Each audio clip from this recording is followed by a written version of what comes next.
Welcome dear rockers, हम एक बार फिर से लेकर आ गए हैं एक और इंटरेस्टिंग सीरीज। तो इस एपिसोड की शुरुआत भविष्य में होती है, जहां एक बड़े सर्वनाश के बाद के समय को दिखाया जाता है। पूरी दुनिया में लाल बुखार नाम की एक बीमारी फैल गई है, जो कि सभी लोगों की जान ले रही है। और इस बीमारी की वजह से पहले इंसान के पूरे शरीर पर लाल धब्बे हो जाते हैं और फिर कुछ ही हफ्तों में उस इंसान की मौत भी हो जाती है। इस बीमारी की एक खासियत यह है कि ये बस बड़ी उम्र के इंसानों को ही मारती है और इस बीमारी का छोटे बच्चों पर कोई असर नहीं होता। हालांकि ये बीमारी बच्चों को होने के बाद हमेशा उनके साथ रहती है और जैसे ही वो बच्चे जवान होते हैं वो इस बीमारी की वजह से मर जाते हैं। इस बीमारी से लोगों में बच्चे करने की क्षमता भी खत्म हो जाती है और इस कारण दुनिया में इंसानों के खत्म होने का खतरा भी हो जाता है। और इस सब के बीच एक 13 साल की सिसिली में रहने वाली लड़की को दिखाया जाता है, जिसका नाम अना है। वो अपने 5 साल के छोटे भाई के साथ जंगल के बीच में रहती है। अना कभी कभी शहर में जाकर पुराना खाना लेकर आती है और वही खाना खाकर दोनों भाई जिंदा रहते हैं। उनकी रहने की जगह को कंटीली वाले तारों से बंद कर दिया गया है और एस्टर यानी कि उसका भाई वहां से बाहर नहीं जा सकता। अना एस्टर को बताती है कि बाहर की दुनिया में बहुत सारे राक्षस हैं जो कि उसके बाहर निकलते ही उसको मार देंगे और वो दोनों इसी तरह से पिछले 5 सालों से जी रहे हैं। अब अगले सीन में लाल बुखार के शुरू के दिनों को दिखाया जाता है। अना उसके मामा और पापा के साथ बारी बारी रहा करती है, लेकिन अना अपने पापा को ज्यादा पसंद करती है। और फिर एक सुबह अना और उसके पापा घर में लुका छुपी खेल रहे होते हैं, तभी अचानक उसकी माँ वहाँ पर आ जाती है। अब क्योंकि लाल बुखार वहाँ पर बहुत तेजी से फैल रहा होता है, तो अना की माँ अना को अपने साथ शहर से दूर ले जाना चाहती है और ना चाहते हुए भी अना के पापा उसको उसके साथ जाने देते हैं। और जाने से पहले वो अना से कहते हैं कि हम जल्दी मिलेंगे। अना की माँ मारिया का घर शहर से दूर जंगल के बीच में है और वो अपने बॉयफ्रेंड डेमियानो और अपने छोटे बेटे एस्टर के साथ रहती है। अना को लगता है कि उन दोनों की वजह से उसके माँ बाप अलग हुए हैं और इसलिए वो डेमियानो और एस्टर को पसंद नहीं करती है। हालांकि मारिया हमेशा अना और एस्टर की दोस्ती कराने की कोशिश करती रहती है, लेकिन वो ऐसा नहीं कर पाती। अब लाल बुखार की तेजी से फैलने की वजह से वो महामारी बन जाती है और इसलिए मारिया और डेमियानो ज्यादा से ज्यादा शहर से दूर रहने का तय करते हैं। लेकिन जैसा कि शहर में अभी तक बीमारी नहीं आई है, इसलिए अना और एस्टर रोज स्कूल जाते हैं। अब एक दिन स्कूल में एक अध्यापक को लाल बुखार हो जाता है और जैसे ही सभी को उसका पता चलता है तो वहाँ पर भगदड़ मच जाती है और सभी बच्चों के माँ बाप उनको जल्दी लेने आते हैं। मारिया को भी बहुत कॉल की जाती है, लेकिन वो किसी भी कॉल का जवाब नहीं देती क्योंकि वो डेमियानो के साथ प्यार करने में व्यस्त है। और फिर आखिर में स्कूल में सिर्फ अना और एस्टर अकेले रह जाते हैं और एक अच्छी दयालु टीचर एंजल उन दोनों को उनके घर ले जाने का तय करती है, लेकिन वो बेचारी बच्चों के घर का पता ही नहीं जानती। और फिर अना एंजल को उनके घर का रास्ता बताने की कोशिश करती है, लेकिन घर जंगल के बीच में होता है, जिसके कारण वो कहीं गुम हो जाते हैं। और फिर एंजल काफी बार मारिया को कॉल करने की कोशिश करती है, लेकिन अब उसका फोन लग ही नहीं रहा है। वो एक जगह गाड़ी से बाहर आती है और वहाँ 2 लोगों को एक होटल के मालिक को मारते हुए देख लेती है। वो दोनों एंजल के पास जाते हैं और उसको भी मार देते हैं और अब दोनों बच्चे बिल्कुल अकेले हैं और अब उन्हें अकेले पैदल ही चलना पड़ेगा। अब दूसरी तरफ मारिया को डेमियानो के पीछे एक लाल धब्बा दिखाई देता है और फिर मारिया डेमियानो को घर से बाहर जाने को बोलती है, क्योंकि अगर उनको भी वही बीमारी हो गई तो दोनों बच्चों का ध्यान रखने के लिए कोई भी नहीं होगा। और जब डेमियानो बाहर नहीं जाता तो मारिया अपने फोन में देखती है कि एंजल ने उसको काफी सारे कॉल्स और मैसेजेस किए हैं और फिर वो जल्दी से दोनों बच्चों को ढूंढने निकल जाती है और उनको घर ले आती है। और फिर हफ्ते के आखिर में अना के पापा उससे मिलने आते हैं, लेकिन उसकी हालत कुछ अच्छी नहीं है। मारिया उसको अंदर आने से मना कर देती है, क्योंकि ऐसा करने पर बच्चों और उसकी जान को भी खतरा हो जाएगा।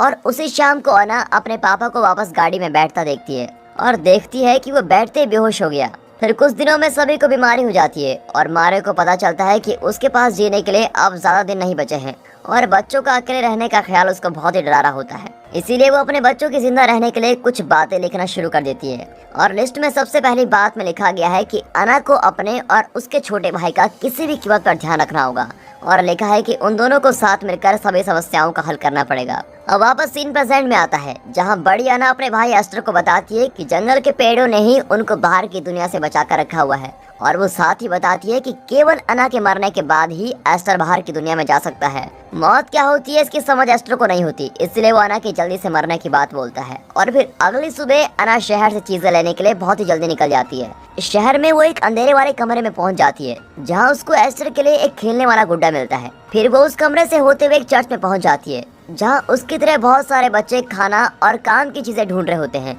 और फिर पता लगता है कि दुनिया के सभी बड़े लोग मर चुके हैं और अब पूरी दुनिया को बच्चे चला रहे होते हैं। वो खाने के लिए लड़ते झगड़ते हैं और फिर अना एक बड़ी भारी मेज के नीचे पड़ी चीज को निकालने के लिए कुछ लड़कियों की मदद करती है और फिर चीज को कौन ले जाएगा इस बात पर अना की उन लड़कियों के साथ बहस हो जाती है। तभी वहाँ एक पेट्रो नाम का लड़का आता है। पेट्रो के पास जूस की बोतल होती है, जिससे वो चीज के साथ लेन देन करना चाहता है।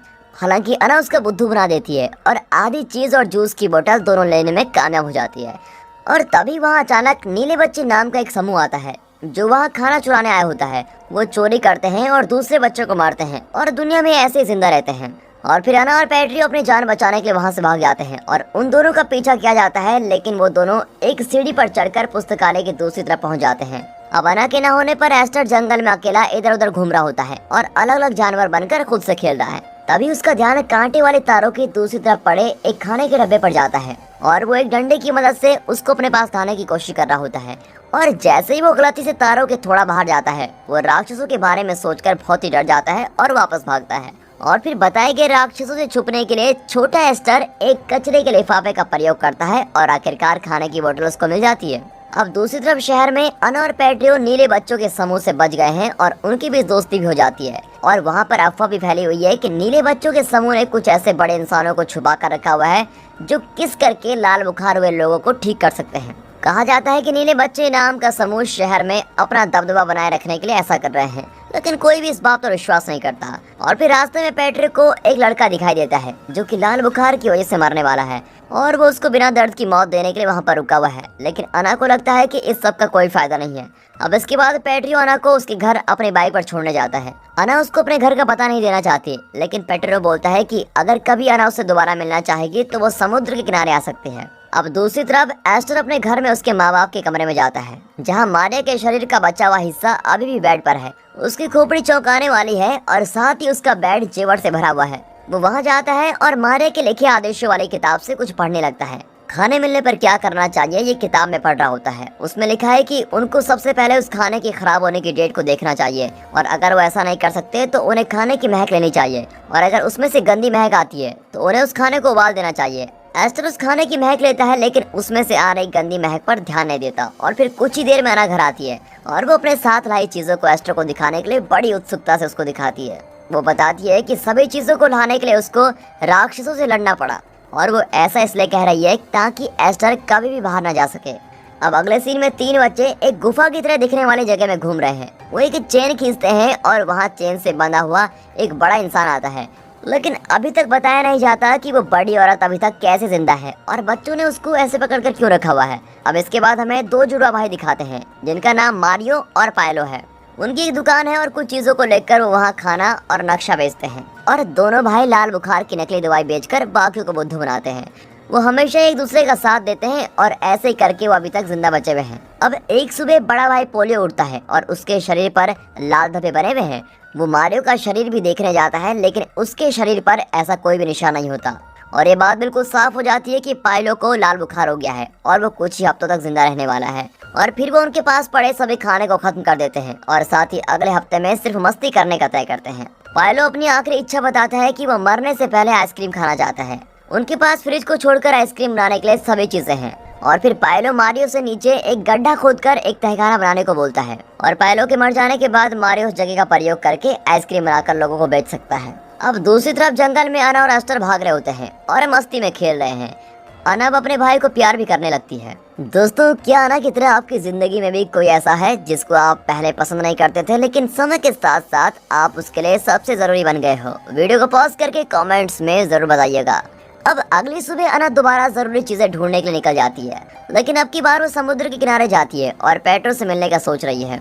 फिर वो दोनों मिलते हैं और साथ तैरते हैं और पूरा दिन साथ में बिताते हैं। पेट्रो के पास कुछ ऐसा भी पड़ा है जिससे वो लोग नशा करते हैं और दोनों उस नशीली चीज को लेकर समुद्र के किनारे लेटकर मस्त एक दूसरे को देखते रहते हैं। और तभी उन दोनों को पता लगता है कि महामारी के आने से पहले भी वो एक दूसरे से मिले हैं, जब अना को उसके दोस्तों ने पेट्रो को किस करने की चुनौती दी थी। एक तरफ अना अपने दिल के मजे ले रही है, दूसरी तरफ एस्टर जंगल में अपनी पार्टी करने की तैयारी कर रहा है। वो काफी सारी चीजों को आग लगा देता है जिससे बहुत सारा धुआं निकलता है। तभी नीली बच्चों का समूह जंगल के पास से गुजर रहा होता है और उनको उड़ता हुआ धुआं दिखाई देता है और वो धुआं कहाँ से आ रहा है ये पता लगाने के लिए वो निकल पड़ते हैं। एस्टर अपनी माँ के कपड़े पहनकर पूरे घर में भाग रहा होता है और तभी वहाँ खतरनाक नीले बच्चों का समूह आ जाता है। वो एस्टर को कुछ नहीं करते, लेकिन घर की सभी चीजें अपने साथ ले लेते हैं। तभी एक लड़की मारिया की खोपड़ी लेकर उसका मजाक भी बनाती है और उन सभी का सरदार एस्टर को अपने पास आने को बोलता है और एस्टर उनको देखकर बड़ा ही हैरान हो जाता है, क्योंकि अना ने उसको कहा था कि वहाँ धरती पर सिर्फ वो दोनों ही बचे हुए हैं। लेकिन अपने घर में वो चोरों को देखकर बड़ा ही हैरान हो गया है और अब उसके लिए सब कुछ बदल जाता है। चोरी करने आए बच्चों के सरदार को पता लगता है कि एस्टर को लिखना पढ़ना भी आता है और इसलिए वो एस्टर को काम का बच्चा मानता है। अब घर से सब कुछ जरूरी सामान लेने के बाद बच्चों की टोली घर से बाहर चली जाती है और बच्चों का सरदार एस्टर को उसके साथ चलने को बोलता है और एस्टर बिना कुछ पूछे उसके साथ चल जाता है। हालांकि जब उसको नुकीली तारों से आगे जाना होता है तो वो राक्षसों से डरता हुआ बाहर जाने से मना कर देता है और वो डर के मारे पेड़ पर चढ़ जाता है। और जब बाकी सभी एस्टर को नीचे आने के लिए बोलते हैं तो वो पेड़ की एक डाली पर जाता है और जल्दी पेड़ से गिरकर तारों की दूसरी तरफ पहुंच जाता है। शुरू में छोटा एस्टर घबरा जाता है और उसको अपने आसपास आते राक्षस दिखाई देते हैं, लेकिन जब वो अपना होश संभालता है तो उसको समझ आता है कि अना ने अब तक उससे झूठ बोला था। और सच्चाई का पता लगने के बाद एस्टर बिना किसी हिचकिचाहट के उनके साथ चला जाता है। और फिर कुछ घंटों बाद अना वापस आती है और घर की हालत को देखकर बड़ी हैरान हो जाती है, लेकिन वो सबसे ज्यादा चिंतित अपने भाई के गुम होने से है। तभी दीवार पर लगे नीले रंग से साफ हो जाता है कि वहाँ नीले बच्चों का समूह आया था। फिर भी वो अपने भाई को जंगल में ढूंढती रहती है और काफी समय तक ढूंढते रहने के बाद बेहोश हो जाती है। उसके सपने में उसकी माँ दिखाई देती है जो उससे पूछती है क्या वो अपने छोटे भाई को ढूंढने जाएगी। और जैसे ही अना जागती है तो वो अपना सामान रखकर अपने छोटे भाई को ढूंढने निकल जाती है। सबसे पहले वो पेट्रियो से मिलती है और उससे पूछती है कि उसको नीले बच्चों का समूह कहाँ मिलेगा।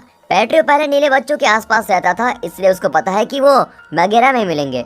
और फिर अना उसके भाई के खोने का कारण पेट्रियो को बोलती है और वहाँ से गुस्से में चली जाती है। फिर अना दोनों भाइयों की दुकान पर जाती है और बेट्रिस के बदले मैगरा तक जाने का नक्शा मांगती है। उसको मारियो मिलता है और अना को लाल बुखार न होने की बात को साबित करने को बोलता है। और जब वो अपने टी शर्ट उठाकर सब कुछ साबित कर देती है तो मारियो उसको अंदर आने देता है। मारियो बताता है कि उसने एक नीले बच्चों के समूह में से एक को पकड़ कर रखा हुआ है और अपने भाई को ढूंढने के लिए बेकरार अना उसकी बात पर विश्वास कर लेती है और उसके पीछे जाने लगती है। लेकिन मारियो उसको धोखा देते हुए एक चिपचिपे फर्श पर धक्का मार देता है। अना वहाँ से उठने की कोशिश कर ही रही होती है और ये सब देखते हुए मारियो उस पर हंस रहा है। और दोस्तों इसी के साथ ये पहला एपिसोड यहाँ पर खत्म होता है।